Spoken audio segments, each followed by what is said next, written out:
The Spanish flu, also called the influenza pandemic, took the world by surprise in the early 20th century when it took the lives of 20 to 50 million people, 675,000 of them being Americans. The flu started at an army base in Kansas during the First World War. It then spread to Europe with the soldiers.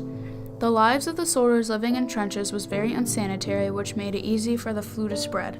And then we, as we joined World War I, were sending troops there after they'd been in a recruiting center and sent them off to war. And they went with the virus on board, and then it passed it. The Spanish flu caused pneumonia, which leads to a buildup of fluid in the lungs.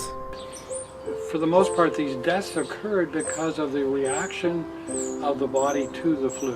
Okay, so in other words, those who had the best immune systems, unlike other diseases where those that were like young who didn't have any history of immunity and the old whose immune systems were starting to age, in this case it was actually the thing that killed people was the response of the immune system. So those with the biggest, the best immune systems that paradoxically ended up dying. And that was, the response was really to produce a lot of fluid in the lung, and people literally drowned in their own fluids. More people died in this pandemic than Americans who fought in World War I, World War II, the Korean War, and the Vietnam War combined. There was at least 3 waves of this flu. Okay, there was the one that came across. It was started in April of 1918, and by the time of August and September, it had sort of reached France, and so those were the first wave.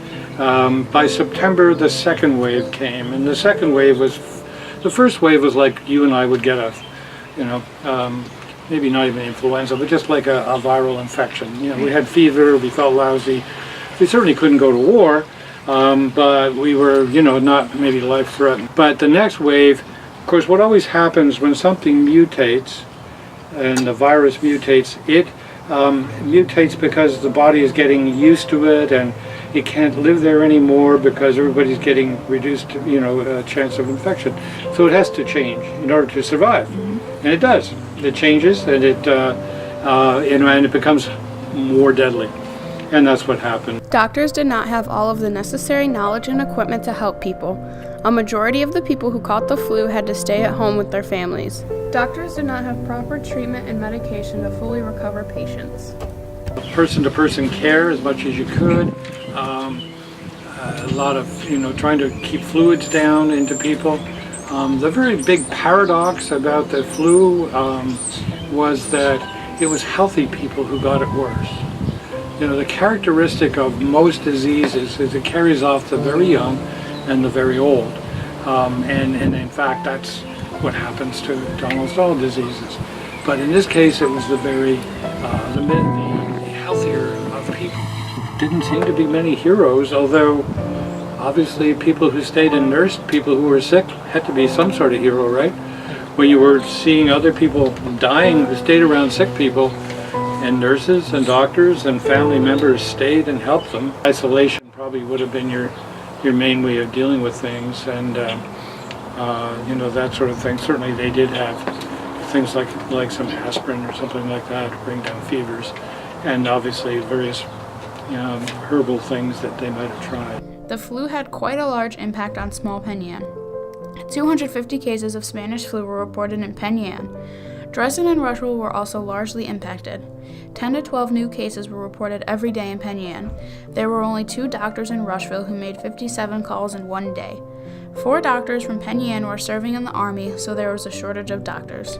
In this town, there was talks about not having enough coffins, because they were dying at that faster rate. When the pandemic hit, there was no place for people who caught the flu to go. There was a small house hospital on East Main Street, but the founder closed its doors when the pandemic found its way to Penn.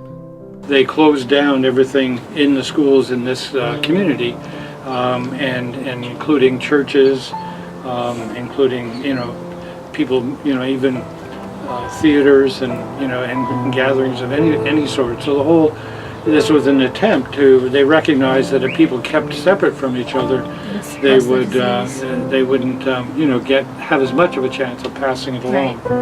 So that was maybe one of the things that medicine could do, which was to try and isolate. Okay, now go. The influenza epidemic demonstrated a need for more medical treatment options in Penang.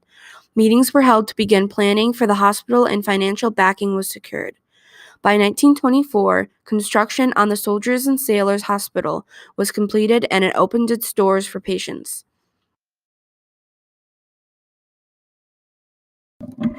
Each year, the CDC and other governmental agencies report information on the most recent strain of the flu and other viruses. With the possibility of future outbreaks, it is important to understand our history and learn lessons from our past.